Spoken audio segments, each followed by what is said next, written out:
Alright guys, welcome back to another first-person VOD. Sort of, it's not really first-person. We're gonna see everything. This is between myself and IQs, and at least he's not IQQs. But yeah, anyway, IQ's saying hello, being a cool guy. He's a Terran player. This is a PvT. From my point of view, it's just going to be about what I think about what's going on in my head when I play a game. This actually was played right before the last one that I did, so this is like back-to-back. If that makes sense to you? I don't know. Sure. Anyway, in a PvT, from a Protoss player's point of view, you really never want to wall off. And if you want to know where I live and you want to stalk me, there you go, right there. You can find me somehow. Cool. Just knock on my door. They'll tell you what room I sleep in. But anyway, you never want to wall off because from the low ground, a simple scan is free production kills for any army on the low ground, if that makes sense to you. I hope it does. Anyway, like I said in the last game, if you are really low level, if you're bronze, if you are silver, this kind of stuff won't really be valuable to you. It will, but you've got other stuff to work on, like your mechanics. Those are more important for you to grasp at the start, and then you can start worrying about game theory. But in Bronze League, if you can freaking micro and macro, you'll win. That's all there is to it. You don't have to have cool strategies. Just getting more shit will win you games. As for this, this is just kind of step by step of what I'm thinking about. I'm going to get my gateway first. Nexus first is stupid dangerous until you see that they're expanding too. If it's on a long map and your micro is godly and you're so sure that they're expanding too, just because you know who they are, then you can get away with a Nexus first. But I'm not that guy, okay? So I won't be Nexus first in a PvT. PvZ, that's a different story. Nexus first all the time. So I would be getting this looks like a very standard structure, and it is. I'm going to be going for just what looks like the setup of a 4-gate. Gotta saturate that gas right away. And I remember in this game there was something that I did wrong, and I'll talk about that in a second. Something not really wrong, but like it wasn't right for the build I was trying to do. But I got locked in because of that supply depot. You want out, bitch! But one thing you should check for that I didn't is if you get locked in like that, just take a sweep around behind the mineral line and see if his gases are built, if he's got any gases. If there's no gas, you can very safely assume that this command center is going down, and it is. If there is gas, float around for a bit, see if there's an add-on or if he's trying to get a factory. But if you can't get that information, that's cool. But if there's an add-on on the tech lab, if it's a tech lab, you can safely assume that he's going to do some sort of marine marauder pressure. And if it's a reactor, you can safely assume that you got to stick around for a bit. But if you don't see an expansion, that means that they're going for some sort of stupid 1-1-1 tech playoff. That's what the reactor on the barracks means if there's no expansion. So that's when you need to really start to think carefully about whether you're going to expand or not, and how you're going to try to deal with that 1-1-1. There are a couple one base all-ins that work, and a couple fast expand ways that work. If you're going to fast expand, you need to chrono out a fuck ton of immortals, and probably get a weapons upgrade. And if you're going to one base, you need to use warp prison play, and you need to get in there fast. That's pretty much all there is to that. But anyway, I am going for an expand. He's not 1-1-1ing, so that's kind of, that's just the theory behind what your scouting should look like, what you're looking for. And I knew that since there was no gas, well, I didn't scout the gas, but I think I checked with a stalker at some point. Yeah, I checked with a stalker and saw the bunker down here, and that's what told me there was an expansion there. And that's what made me feel pretty damn safe about expanding. It also informed my decision about being able to take a robo pretty quick, because I don't have to spit out a shit ton of gateway units right away. My 2 stalkers will work just fine, because he's got no marauders yet. That's why. Since it's just marines and no stim, because the tech lab's late, that means I can infinitely kite marines with just 2 stalkers and be okay. Cool beans, right, Batman? So I'm going to get this observer because I want to know what's going on inside. And yeah, I want to know what's up next. Observer's out, not rallied. Cool, that's a mistake. The mistake I made was that my gas was late. I forgot to kind of talk about that, but this gas I like to build right when my Cyber Core is about to finish, so I want it to finish at the same time as my Cyber Core. It works really nicely for me. If you're going Robo first, instead of 3-gate then Robo. Cool, does that make sense? And just try and saturate this up. It's really, really, really up to you where you spend your chrono. That's one thing that no one can tell you how to do unless it's like a very specific build, like a 4-gate. But if you're really just metagaming, if you're really feeling it out and doing your job scouting, no one can tell you how to use your chrono. That's really situational. Right now I seem to be using most of it on income. I think I chrono out stuff from my Robo every now and then. But yeah, not too much anybody can tell you about chronoing. So I do have this observer just chilling. I know that there's a lot of bio here, so this tells me, well, there's two things that a Terran can do. They can get a big army and push you with medevacs around 10 minutes, or they can get really early medevacs with a tiny army and do some stupid drop stuff. Now, if you're Terran player and watching this and I say stupid drop stuff, don't be offended. I'm just Protoss bias point of view sort of thing. Don't worry about it. I don't hate you. And as a Terran player watching this, if you are a Terran player, think about what I'm saying, think about what I'm looking for as a Protoss player, and really concentrate on denying that. Know that I'm going to sit an observer right here, watch for it, scan it, kill it. The more information you can deny, the harder it is for me to make decisions, okay?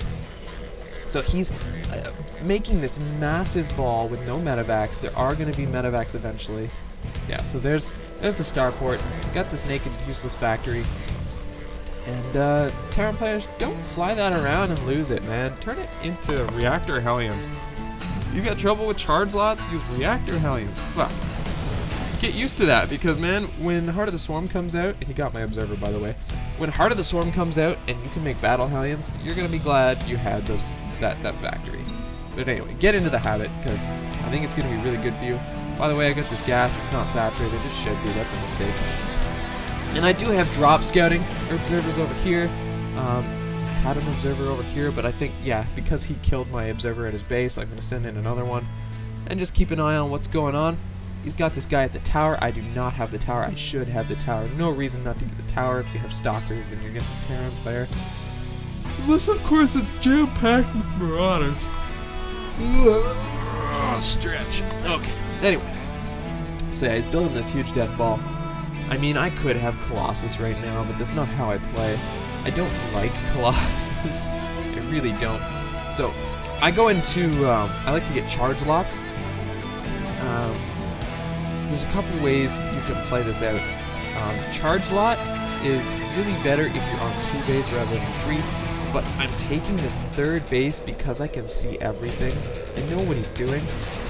I'm taking this 3rd base because I'm pretty positive that I can defend it if I can get my stuff out soon. Or at least take it, or at least try to take it. It's kind of a chance. If he doesn't attack me, I've got a 3rd. If he does attack me, I'm pretty sure I can defend it and live. So we've got this big ball coming out after me. And I'm trying to get stuff out. I know it's coming because my observer spotted it. And yeah, he's going to be coming right for this base. I'm concentrating on what's going on. I should have these gateways open. Not sure why they're not open. Open those up. Open those up, Incarnum. Open those up. But apparently warp gates for cool kids, and there we go.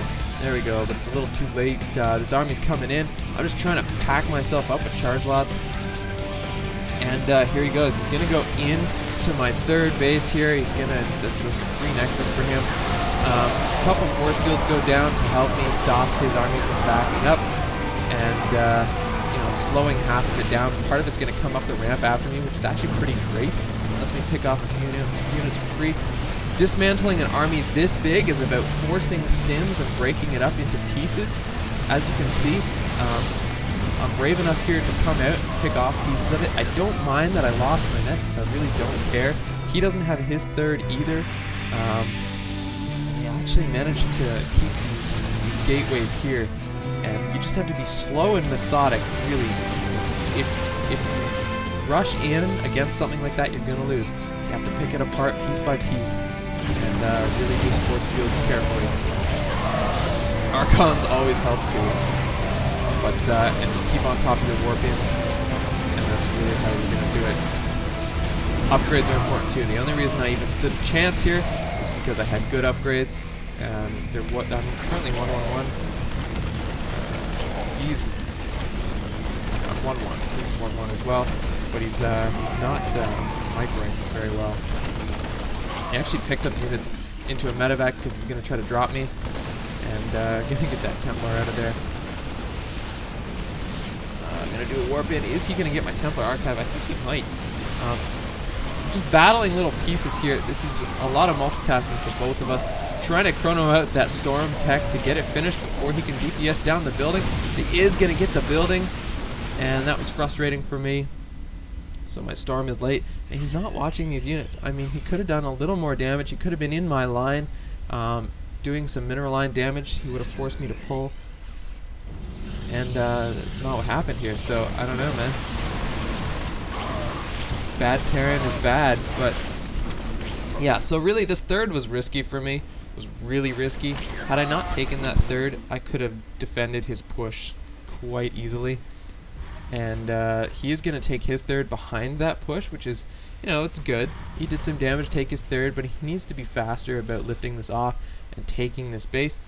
I think he could be in a lot better shape than he is. He could have done more damage than he did. Also, he left me medevacs all over my base. There's that one, and there's this one up here. It's just such a waste. I see so many Terran players doing this. So guys, make sure you get up there. Make sure you take out those medevacs if you see that happening. And as a Terran player, make sure you take those medevacs away. What the hell? It's such an easy thing to watch for. But anyway, yeah, I was talking about Blink and Charge earlier. Blink is really important if you're on 3 bases fast and you're worried about drops.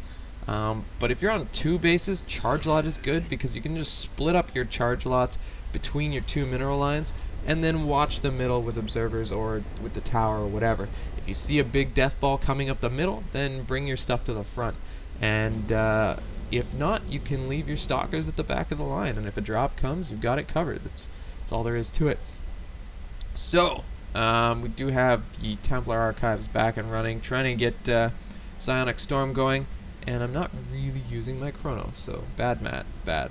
And I've got some more gateways here that really should be opening up into Warp Tech, but of course they're not. And here comes the drop. This is a bad thing. If he gets my Templar Archives again, I'm in trouble. There's really action. He dropped some of it on the bow ground, which is kind of silly. I don't know if he did that on purpose. I really don't think he did. But we'll see. Feedback clears that out, and DTs are great drop defense. You guys... Terran hate them. It's just so much trouble for them to deal with because they don't like getting Ravens. They just don't. And if you force them to get Ravens, cool beans, man. That's a free feedback target. They spend a lot of money on those Ravens, and they're not going to use the energy until an engagement. So if you pop your observers ahead, you know, that Raven comes forward and spots the observer, feedback, bam, dead Raven. That's probably full energy. That also forces them to put a tech lab on a starport rather than a reactor, so that means less medevacs. Also less Vikings too if you decide to switch into Colossus, which I am going to be switching into Colossus. You only get 1 or 2 engagements out of High Templar before the ghosts start to become overwhelming.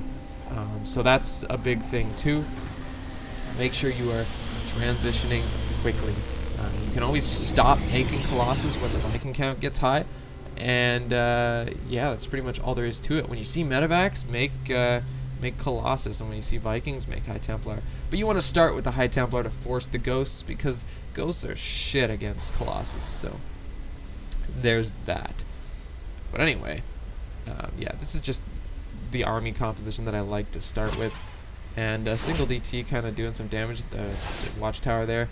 And for some reason, he's not paying attention to that. Don't really get it.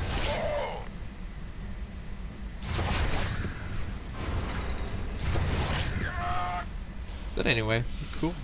So, he's made this third a PF, and I see a lot of Terran player doing that too. I guess they feel it's easier to defend, which it is. But you sacrifice economy doing that. And this is a bad habit that I have. I'll send a DT into a base. I don't pay attention to it. And so I didn't think it would be a PF. I think that's part of it. I thought it would be an orbital. And so my DT starts attacking the PF. When I could have been like microing that to kill mules, I could have been microing it to kill SCVs. But it just swatted this planetary fortress for no fucking reason. And then that happened. So I did no damage there. I softened up the PF, whoop-de-doo. So if I come in, maybe I can one-shot it with a big Archon, you know, charge lot stalker ball. But ultimately, you need to pay attention to your DTs just a little bit, just at the start. Once you've rallied up a few targets, you can stop watching it. It's no big deal. But you need to pay attention because I kill PFs, like I attack PFs for no good reason all the time. So taking my 4th, once you've got this Colossus count, that like once you got 2 or 3 Colossus, a bunch of Archons, and you got Storm, you can really safely take a 4th. Also, I've got 2 Robo-Bays going. 1 is not really good enough, especially if you want to be producing observers at the same time. So here's this huge ball of stuff. He's 2-2. I'm 3-3. 2-3 apparently. Second upgrade finishing like in a few seconds. I saw him pushing out. He's gonna scan. He sees me pushing out.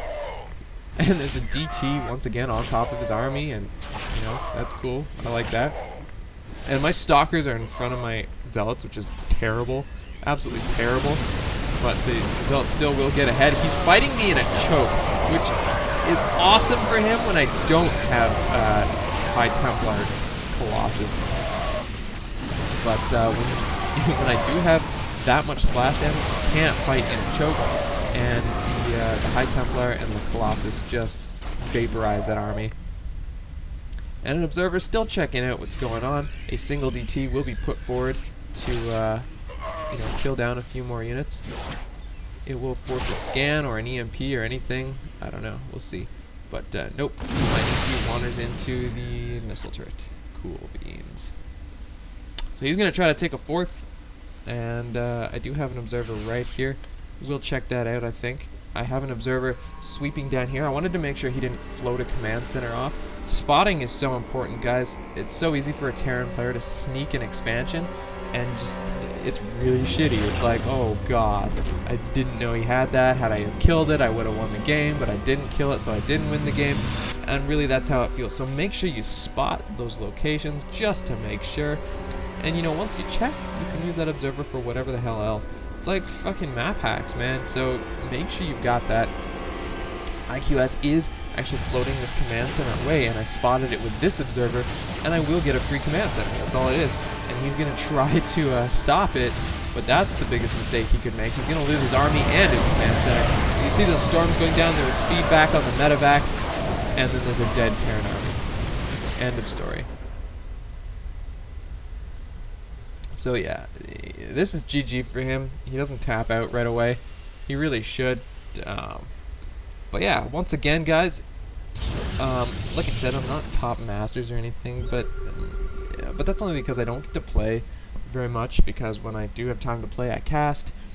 So my mechanics are sloppy. Like, you can see me forgetting to saturate gas. You can see me not building workers all the time. You can see me with these idle workers, and that's where I fall apart. But my game strategy, my game sense, my ideology is really strong, and that came from, you know, casting and watching a lot of games. So when it comes to that stuff, you guys can really safely take my advice.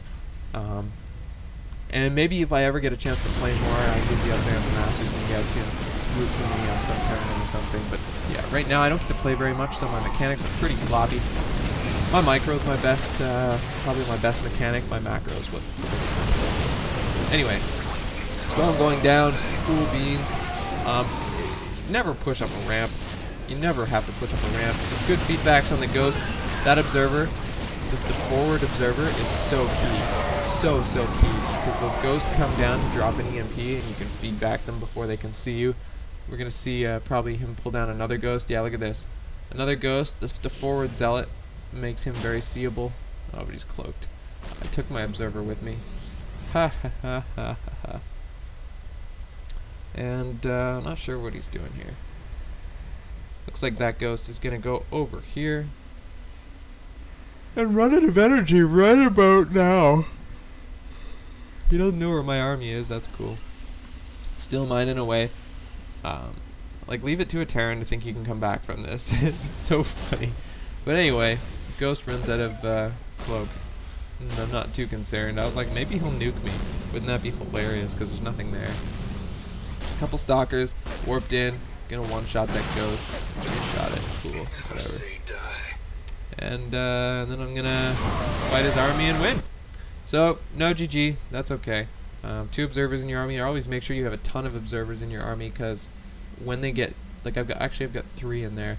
When they start to get Vikings, they like to scan your army, and then the Vikings snap kill your observers, and then you've got cloaked ghosts EMPing your shit and sniping your zealots, and it's not good. Sniping your High Templar too, that's a pain in the ass. But anyway, tons of observers, tons of Archons, tons of zealots, tons of Colossus. That's your endgame build. Pretty simple, actually.